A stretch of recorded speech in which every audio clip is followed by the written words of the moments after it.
homework of lecture 23 of the Coffee Break programming course. And in this lecture we talked about the final of the 3 loops in the C++ language, about the do-while loop, and the homework is about the do-while loop, of course. So user enters two natural numbers a and b, print out all the numbers located in interval a to b.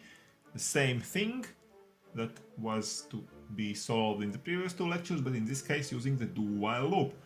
And again, remember that if a is greater than b, it means that no number should be printed out. So it was very easy to do with the for loop and with while loop, but now try to do it also using the do-while loop, and come back after you have done it to see a possible solution.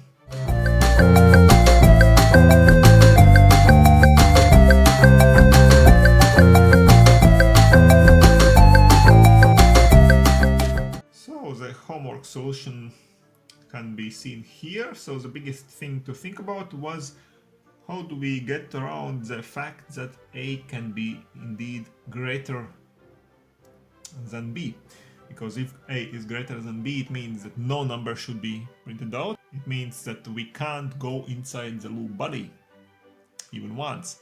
But the do-while loop doesn't allow us to skip the first execution of the loop body. So in this case, here we can see that we have put a condition before the do-while loop. So if a is less or equal to b, only in this case we go in here and we do the do-while loop. So it means that this is the if body, if command body here. But we can omit those curly brackets because there's only one command to do in the if branch. This is the only one command. The command is quite big, the whole do-while loop, but this is still one command, so we can skip those curly brackets. And if a is indeed less or equal to b, then we can do the loop normally. We just do it as seen before. So we print out a and we increase a by 1 in the do-while loop body, 2 commands, and the condition is of course the same as before. We do it as long as a is still less or equal to b.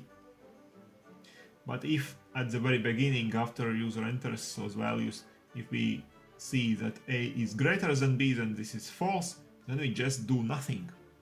And indeed, we don't have to do anything, because if a is greater than b, then no numbers should be printed out. And this is correct solution here.